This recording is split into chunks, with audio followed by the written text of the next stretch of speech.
Chapter 7 Knowledge as Faith in Guru and Surrender to Krishna.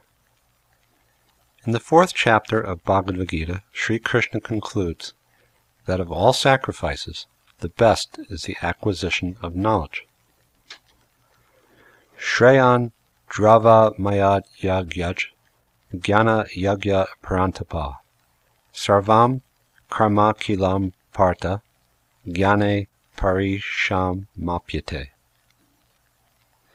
O chastiser of the enemy, the sacrifice of knowledge is greater than the sacrifice of material possessions. O son of Pritha, after all, the sacrifice of work culminates in transcendental knowledge. Bhagavad Gita, 4th chapter, verse 33. Knowledge is the best sacrifice because this conditional life is due to ignorance. The purpose of sacrifice, penance, yoga, and philosophical discussion is to acquire knowledge. There are 3 stages of transcendental knowledge by which one realizes the impersonal aspect of God: Brahman realization, the localized aspect of God within the heart and within every atom; Paramatma, or Super-Soul realization, and the realization of the Supreme Personality of Godhead, Bhagavan realization. But the very first step in acquiring knowledge is coming to understand that I am not this body. I am Spirit Soul, and my aim of life is to get out of this material entanglement. The point is that whatever sacrifice we make is intended to enable us to come to the point of real knowledge. The highest perfection of knowledge is given in Bhagavad Gita as surrender to Krishna. Bahunam janmanam ante jnanavan mam prapadyate. Bhagavad Gita, 7th chapter, verse 19. The Jnanavan, not the fool, surrenders unto Krishna, and that is the highest stage of knowledge. Similarly, at the end of Bhagavad Gita, Sri Krishna advises Arjuna, Sarva dharman parityajya mam ekam sharanam vraja aham tvam sarva papebhyo mokshayi shami ma shucha. Abandon all varieties of religion and just surrender unto me. I shall deliver you from all sinful reaction. Do not fear. Bhagavad Gita, 18th chapter, verse 66. This is the most confidential part of knowledge. From all points of view, if we make an analytical study of the Vedic literatures, we will find that the ultimate summit of knowledge is to surrender unto Krishna. And what type of surrender is recommended? Surrender in full knowledge. When one comes to the perfectional point, he must understand that Vasudeva, Krishna, is everything. This is also confirmed in Brahma Samhita. Ishvara Parama Krishna Satchidananda Vigraha Anadir Adir Govinda Sarva Karana Karanam. Krishna, who is known as Govinda, is the Supreme Godhead. He has an eternal, blissful, spiritual body. He is the origin of all. He has no other origin, and he is the prime cause of all causes. Brahma Samhita, 5th chapter, verse 1. The words Sarva Karana indicate that Krishna is the cause of all causes. If we search to see who the father of our father is, and who his father is, and so on back, if it were somehow possible to trace our ancestry back through time, we would arrive at the Supreme Father, the Supreme Personality of Godhead. Of course, everyone wants to see God immediately, but we can see God when we are qualified and in perfect knowledge.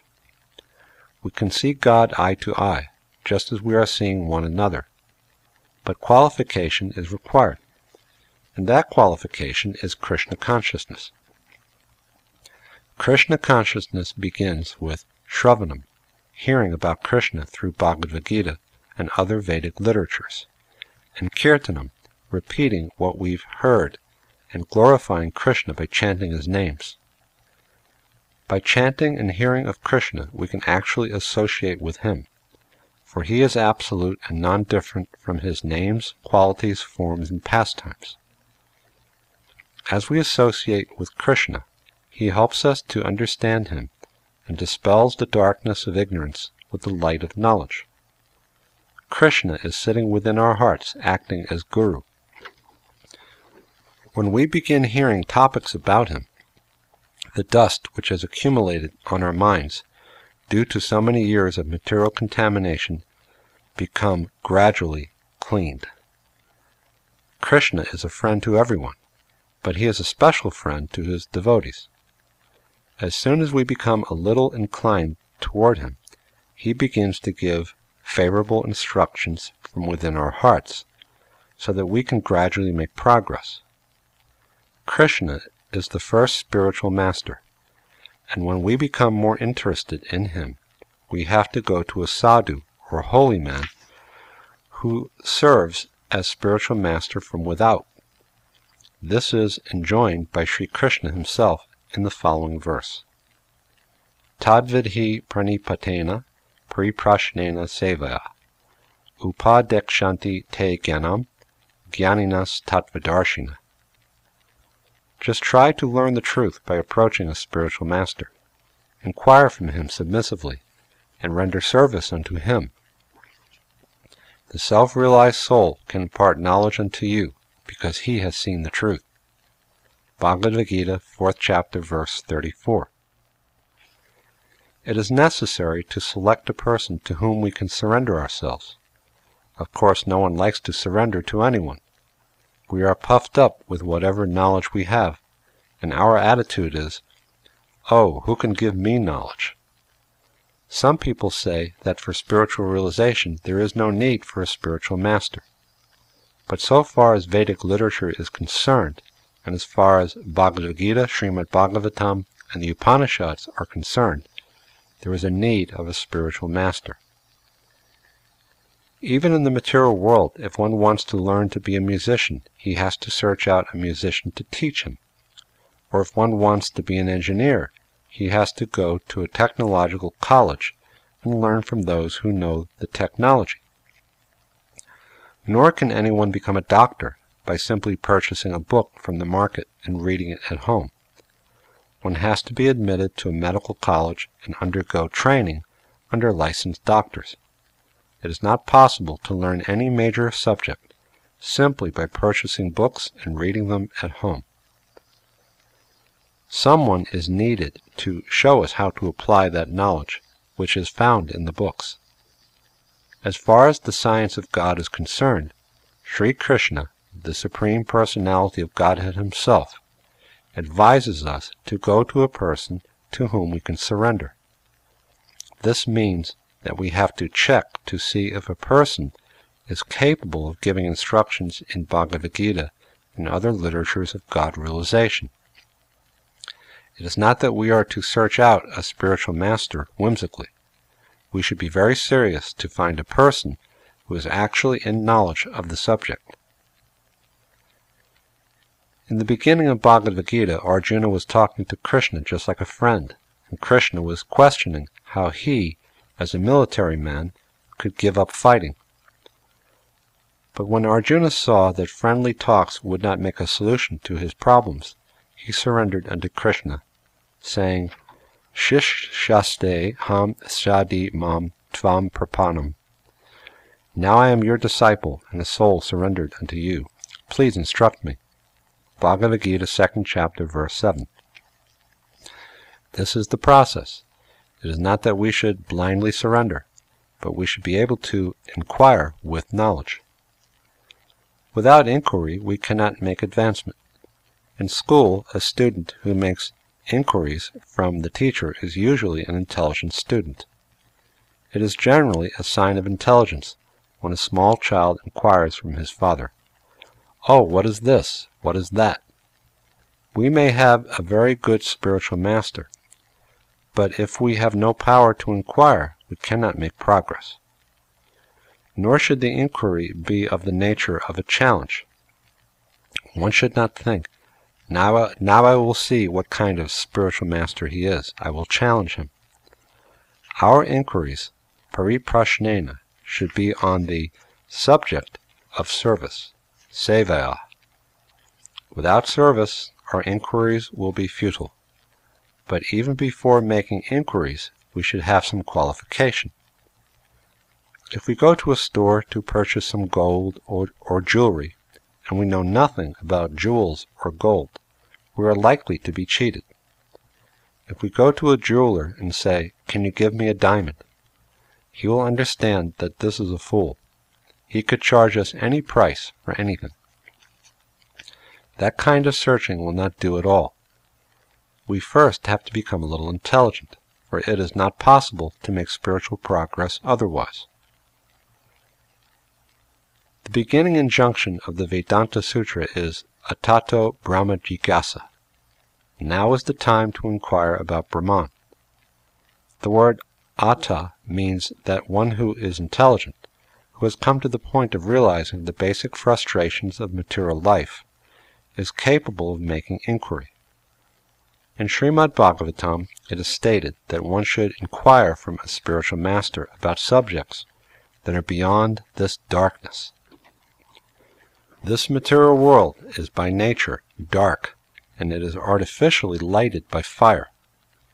Our inquiries should be about the transcendental worlds which lie beyond this universe. If one is desirous to find out about these spiritual worlds, he should seek out a spiritual master, otherwise there is no point in searching. If I want to study Bhagavad Gita or Vedanta Sutra in order to make material improvement, it is not necessary to find a spiritual master. One should first want to inquire about Brahman, and then search out a master who has perfect vision of the absolute truth. Jnaninas Tattva Darshina. Krishna is the supreme tattva, absolute truth. In the 7th chapter of Bhagavad Gita, Sri Krishna states, Manushyanam sahasreshu kachid yatati siddhaye, yatatam api siddhanam kachin mam veti tattvata. Out of many thousands among men, one may endeavor for perfection, and of those who have achieved perfection, hardly one knows me in truth. Bhagavad Gita 7th chapter verse 3. Thus, out of many perfected spiritualists, one man may know what Krishna actually is. As this verse indicates, the subject matter of Krishna is not so easy, but is very difficult. Yet Bhagavad Gita also indicates that it is easy. Bhaktya mam apijanati yavan yash chasmi tattvata, tato mam tattvato gyatva vishate tad anantaram. One can understand the Supreme Personality as he is only by devotional service. And when one is in full consciousness of the Supreme Lord by such devotion, he can enter into the kingdom of God. Bhagavad Gita 18th chapter verse 55. If we accept the process of devotional service, we can understand Krishna very easily. Through it, we can understand the science of Krishna perfectly and become eligible for entering into the spiritual kingdom. If, as Bhagavad Gita says, after many births, we have to eventually surrender to Krishna, why not surrender to him immediately? Why wait for many, many births? If surrender is the end of perfection, why not accept perfection immediately? Of course, the answer is that people are generally doubtful. Krishna consciousness can be attained in 1 second, or it cannot be had even after 1,000 births and deaths. If we choose, we can immediately become great souls by surrendering to Krishna. But because we have doubts whether or not Krishna is actually the Supreme, we have to take time to dissipate these doubts through study of the Scriptures. By studying Bhagavad Gita under the guidance of a bona fide spiritual master, we can remove these doubts and make definite progress. It is the fire of knowledge that burns all doubts and fruitive activities to ashes. Sri Krishna gives the following information of the results of inquiring of the truth from one who has actually seen the truth. Yaj gyatva na punar moham evam yashyasi pandava yena bhutani asheshani drakshasi atmani ato mai api ched asi papebhya sarvebhya papa kritama sarvam jnana plavenaiva vrijinam santarishasi ya tai damsi samidognir basma sat krute rajuna Gyanagni sarva karmani basma sat krute tata. And when you have thus learned the truth, you will know that all living beings are but parts of me, and that they are in me and are mine.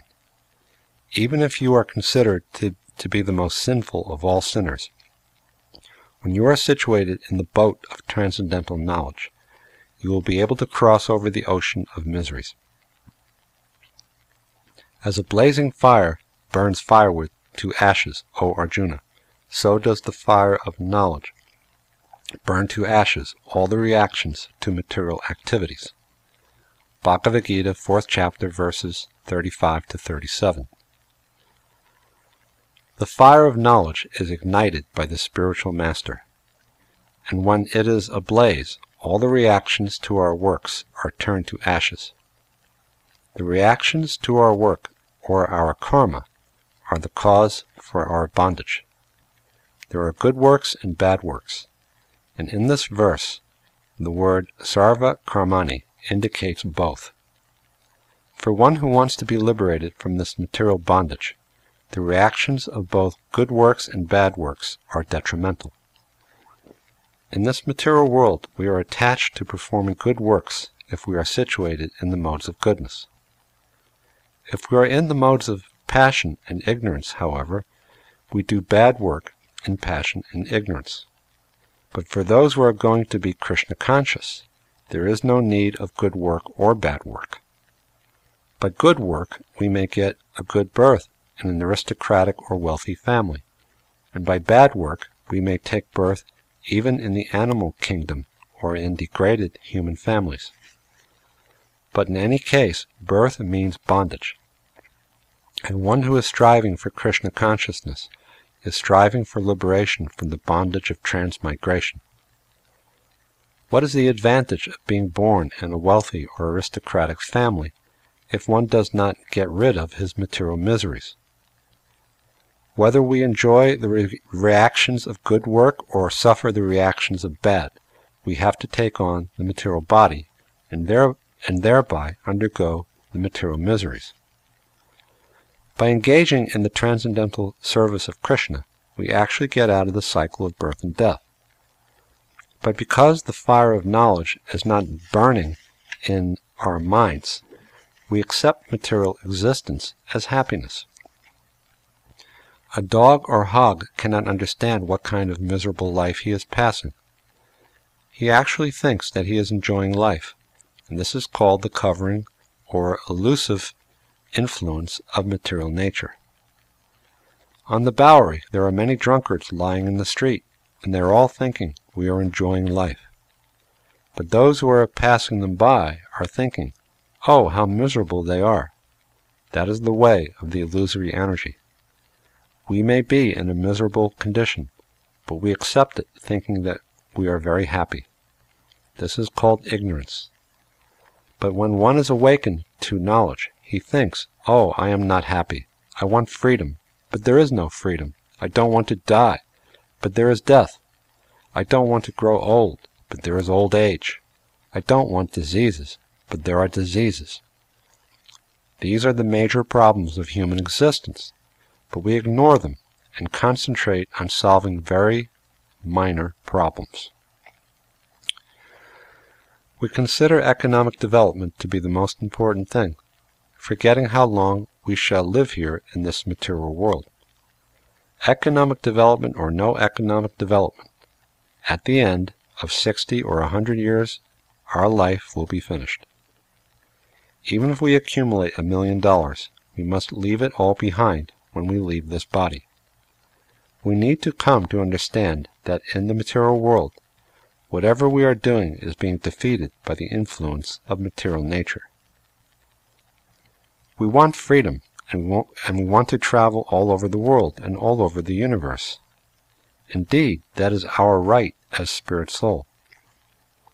The spirit soul in Bhagavad Gita is called Sarva Gata, which means that he has the ability to go wherever he likes. In the Siddha Lokas, there are perfected beings or yogis who can travel wherever they want without the aid of airplanes or other mechanical contrivances. Once we are liberated from material conditioning, we can become very powerful. Actually, we have no idea how powerful we are as spiritual sparks. Instead, we are very much satisfied staying on this earth and sending up a few spaceships, thinking that we have become greatly advanced in material science. We spend millions and millions of dollars constructing spaceships without knowledge that we have the ability to travel wherever we want, free of charge. The point is that we should cultivate our spiritual potencies by knowledge. The knowledge is already there. We simply have to accept it. In former ages, people underwent so many penances and austerities to acquire knowledge. But in this age, this process is not possible because our lives are very short and we are always disturbed. The process for this age is the process of Krishna consciousness, the chanting of Hare Krishna, which was inaugurated by Sri Chaitanya Mahaprabhu. If, by this process, we can kindle the fire of knowledge, all of the reactions of our activities will be reduced to ashes, and we will be purified. Nahi jnanena sadrisham pavitram iha vijjate tat svayam yoga samsiddha kalenat mani vindati. In this world there is nothing so sublime and pure as transcendental knowledge. Such knowledge is mature fruit of all mysticism, and one who has achieved this enjoys the self within himself in due course of time. Bhagavad Gita, 4th chapter, verse 38. What is that sublime and pure knowledge? It is the knowledge that we are part and parcel of God, and that we are to dovetail our consciousness with the Supreme Consciousness. This is the purest knowledge in the material world. Here everything is contaminated by the modes of material nature, goodness, passion, and ignorance. Goodness is also a kind of contamination. In goodness one becomes aware of his position and transcendental subjects, etc. But his defect is in thinking, now I have understood everything. Now I am all right. He wants to stay here. In other words, the man in the mode of goodness becomes a first-class prisoner, and becoming happy in the prison house wants to stay there. And what to speak of those in the modes of passion and ignorance? The point is that we have to transcend even the quality of goodness. The transcendental position begins with the realization, Aham Brahmasmi, I am not this matter, but spirit. But even this position is unsettled. More is required. Brahma Bhuta Prasanatma Na Shochati Na Kankshati Sama Sarveshu Bhuteshu Mad Bhaktim Labhate Param. One who is thus transcendentally situated at once realizes the Supreme Brahman. He never laments or desires to have anything. He is equally disposed to every living entity. In that state he attains pure devotional service unto me. Bhagavad Gita, 18th chapter, verse 54. In the Brahma Bhuta stage, one no longer identifies with matter. The first symptom of one's having become established on the Brahma Bhuta platform is that one becomes jolly, prasanatma. On that platform there is neither lamentation nor hankering. But even if we rise to this stage and do not take to the loving service of Krishna, there is the possibility of falling down again into the material whirlpool. We may rise very high in the sky, but if we have no shelter there, if we do not land on some planet, we will again fall down. A simple understanding of the Brahma-Bhuta stage will not help us unless we take to the shelter of Krishna's lotus feet. As soon as we engage ourselves in the service of Krishna, there is no longer any chance of falling down again into the material world. Our nature is such that we want some engagement. A child may commit mischief, but he cannot refrain from mischief unless he is given some engagement. When he is given some toys, his attention is diverted and his mischievous activities stop. We are like mischievous children, and therefore we must have spiritual engagement. Simply understanding that we are spirit soul will not help. Understanding that we are spirit, we have to sustain the spirit by spiritual engagement. It is not uncommon in India for a man to give up all material engagements, to leave his home and family and take the renounced order, sannyas, and after meditating for some while begin doing philanthropic work by opening some hospitals or engaging in politics. The hospital making business is being conducted by the government. It is the duty of a sannyas to make hospitals whereby people can actually get rid of their material bodies, not patch them up. But for want of knowing what real spiritual activity is, we take up material activities. By becoming perfect in Krishna consciousness, knowledge and wisdom are found in due course of time. There may be some discouragement at first, but the word kalena, meaning in due course of time, indicates that if we simply persevere, we will be successful. Faith is required, as stated in the next verse. Shradava labhate jnanam tat para samyatendriya jnanam labdva param shantim achiren nadi gachati. A faithful man who is absorbed in transcendental knowledge and who subdues his senses quickly attains the supreme spiritual peace. Bhagavad Gita, 4th chapter, verse 39. For those who are hesitant and have no faith, Krishna consciousness is very difficult. Even in our daily affairs, a certain amount of faith is required. When we buy a ticket, we have faith that the airline company will take us to our destination. Without faith, we cannot even live in the material world, what to speak of making spiritual progress. Where are we to keep our faith? In the authority. We should not book our ticket with an unauthorized company. Faith must be in Krishna, the speaker of Bhagavad Gita. How do we become faithful? Control of the senses. Samyat tendriya is required. We are in the material world because we want to gratify our senses. If we have faith that a physician can cure us, and he tells us not to eat such and such, and we eat it anyway, what kind of faith do we have? If we have faith in our physician, we will follow his prescriptions for cure. The point is that we have to follow the instructions with faith. Then wisdom will come. When we attain to the stage of wisdom, the result is param shantim, supreme peace. Krishna indicates that when one controls the senses, faith comes in the near future. Achirena. Having attained that stage of faith in Krishna, one feels that he is the happiest man in the world. This is our position.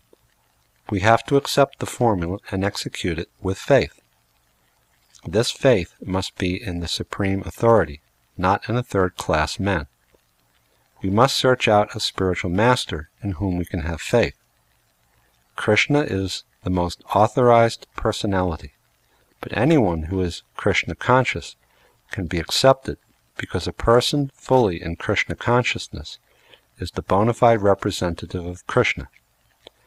Having tasted the words of Krishna's representative, we will feel satisfied, just as we feel satisfied upon eating a full meal. Agyas chashra dadanascha samshayatma vinashati nayam loko sti na paro na sukham samshayatmana. But ignorant and faithless persons who doubt the revealed scriptures do not attain God consciousness. For the doubting soul there is happiness neither in this world nor in the next. Bhagavad Gita, 4th chapter, verse 40. Those who are hesitant in taking this path of knowledge have no chance. Hesitation is due to ignorance. Agyash cha.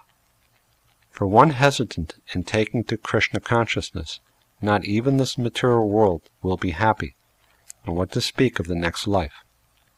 The material world is already miserable, but if one has no faith, it will be more miserable.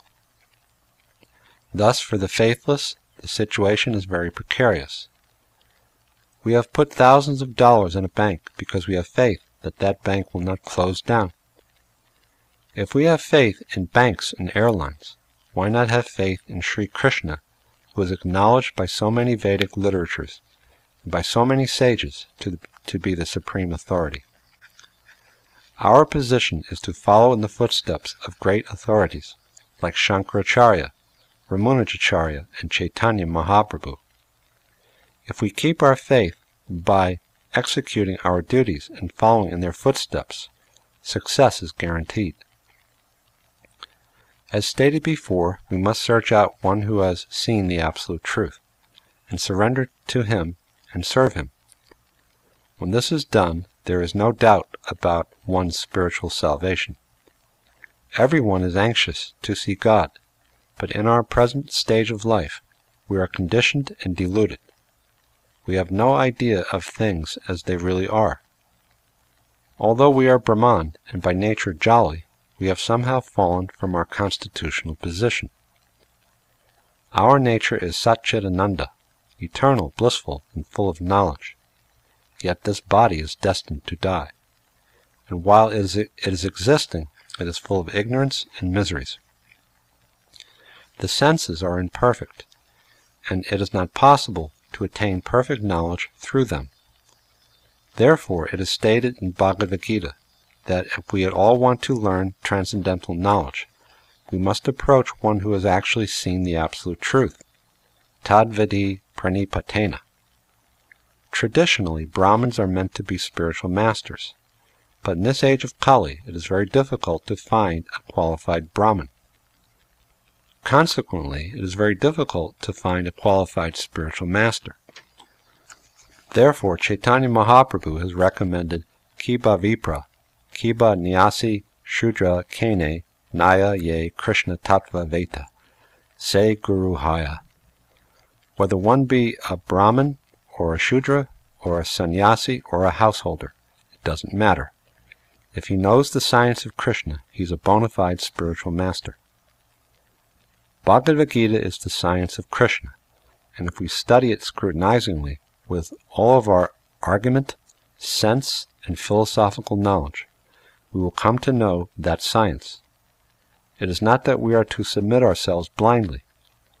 The spiritual master may be self-realized and situated in the absolute truth, yet we have to question him in order to understand all spiritual points. If one is able to factually answer the questions about the science of Krishna, he is the spiritual master, regardless of where he is born or what he is, whether he be a Brahmin or Shudra or American, Indian, or whatever. When we go to a doctor, we do not ask him whether he is a Hindu, Christian, or Brahmin. He has the qualification of a medical man, and we simply surrender, saying, "Doctor, treat me. I am suffering." Krishna is the ultimate goal of spiritual science. Of course, when we speak of Krishna, we refer to God. There are many names for God throughout the world and throughout the universe, but Krishna is the supreme name according to Vedic knowledge. Therefore, Lord Chaitanya Mahaprabhu recommended the chanting of Hare Krishna, Krishna Krishna, Hare Hare, Hare Ram, Ram Ram, Hare Hare, as the supreme means for realization in this age. Chaitanya Mahaprabhu did not make any distinctions as to caste or social position. Indeed, most of his foremost disciples were considered to be fallen in society. Chaitanya Mahaprabhu even appointed Haridas Thakur, a Mohammedan, as Namacharya, or preceptor of the holy names. Similarly, Rupa and Sanatana Goswamis, two of Lord Chaitanya's principal disciples, were formerly known as Sakara Malik and Dabir Khas, and they were employed by the Mohammedan government. In those days, the Hindus were so strict that if a Brahmin accepted service from a non-Hindu, he was immediately ostracized from Hindu society. Despite this, Rupa and Sanatana Goswamis were made principal authorities in the science of Krishna by Chaitanya Mahaprabhu. So there is no bar against anyone. Anyone can become a spiritual master provided he knows the science of Krishna. This is the only qualification, and this science in essence is contained in Bhagavad Gita. At the present moment, thousands of spiritual masters are needed to spread this great science throughout the world. We should understand that when Krishna is speaking to Arjuna in Bhagavad Gita, he is speaking not simply to Arjuna alone, but to the whole human race. Sri Krishna himself declares that simply by knowing the science of Krishna, Arjuna would not be subject to illusion. Yaj gyatva na punar moham. If we have a very good ship, we can easily cross the Atlantic Ocean. At present, we are in the midst of the ocean of ignorance, for this material world has been likened to a great ocean of nescience. Therefore, Lord Chaitanya Mahaprabhu prayed to Krishna in this way. Ai nanda tanuja kinkaram, patitam mam vishame bhavam budau, kripaya tava pada pankaja, stita duli sadrisham vichintaya. O son of Maharaj Nanda, I am your eternal servitor, and although I am so, somehow or other I have fallen into the ocean of birth and death. Please pick me up from this ocean of death, and fix me as one of the atoms at your lotus feet. Shikshastakam 5. If we have the boat of perfect knowledge, there is no fear, for we can cross the ocean very easily. Even if a person is most sinful, if he receives the boat of the science of Krishna, he can cross the ocean very easily. As stated before, Bhagavad Gita, 4th chapter, verse 36, it does not matter what we were in our past lives. Because we were in ignorance, we may have committed so many abominable actions. Indeed, no one can say that he is free from sinful activity. But according to Bhagavad Gita, this does not matter. Just by knowing the science of Krishna, one becomes free. It is therefore absolutely necessary that we seek knowledge, and the perfection of knowledge is to understand Krishna. Today, there are so many theories, and everyone claims to know the best way to live. Therefore, so many isms have evolved. Of these, communism has become very prominent in the world. But in Srimad Bhagavatam, we find the seed for spiritual communism. There, Narada Muni explains that in this material universe, whether one be in a lower, middle, or higher planetary system, or even in outer space, all natural resources are manifested by the Supreme Lord. We must understand that whatever exists in this world was not produced by any human being, but everything was created by God. No sane man can deny this. Sri Ishopanishad enjoins, Ishavasyam idam sarvam yat kincha jagatyam jagat, tena tyaktena bunjita ma gritha Kasyas Vidyanam.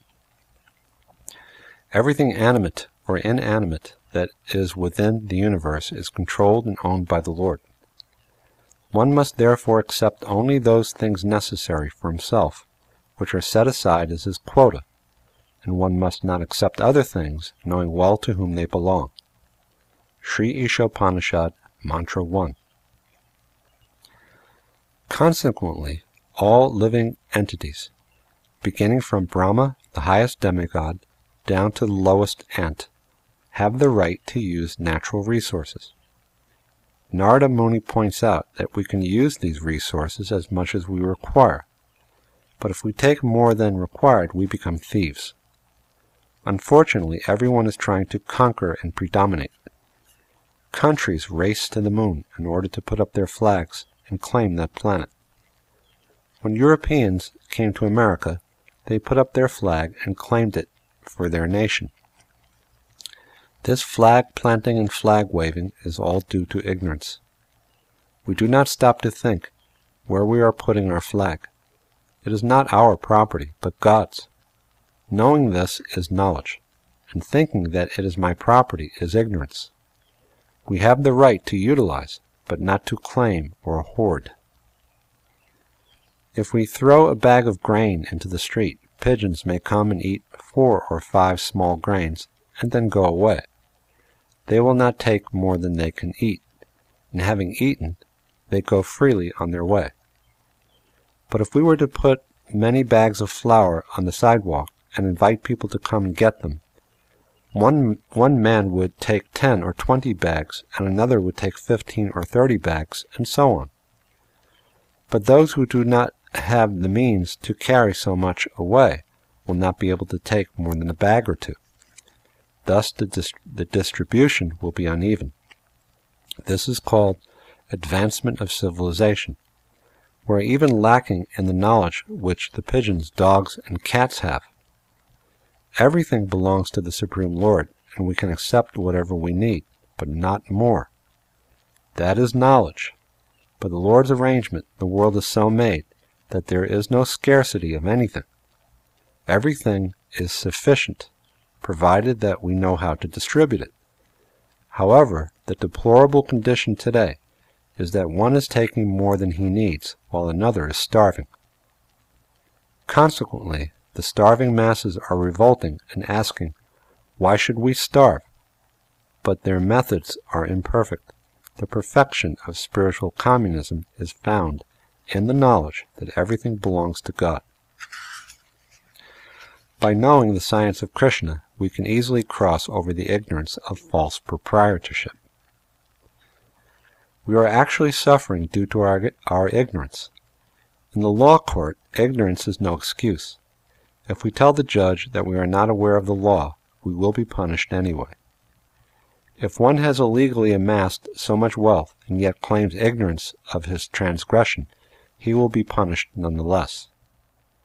The whole world is lacking this knowledge, and therefore thousands of teachers of the science of Krishna are needed. There is a great necessity for this knowledge now. We should not think that because Krishna was born in India, that the knowledge of Bhagavad Gita is sectarian, or that Krishna is a sectarian god. Indeed, in the 14th chapter, Sri Krishna proclaims himself to be the father of all beings, as pointed out previously. Bhagavad Gita, 14th chapter, verse 4. As spirit souls, we are part and parcel of the Supreme Spirit. But due to our desire to enjoy this material world, we have been put into material nature. Yet in whatever species of life we may be, Krishna is the Father. Thus Bhagavad Gita is not meant for any particular party or nation, but for everyone all over the world, even for the animals. Now that the sons of the Supreme are committing theft due to ignorance, it is the duty of one who is conversant with Bhagavad Gita to spread the supreme knowledge to all beings. In this way, people may realize their true spiritual nature and their relationship to the supreme spiritual whole.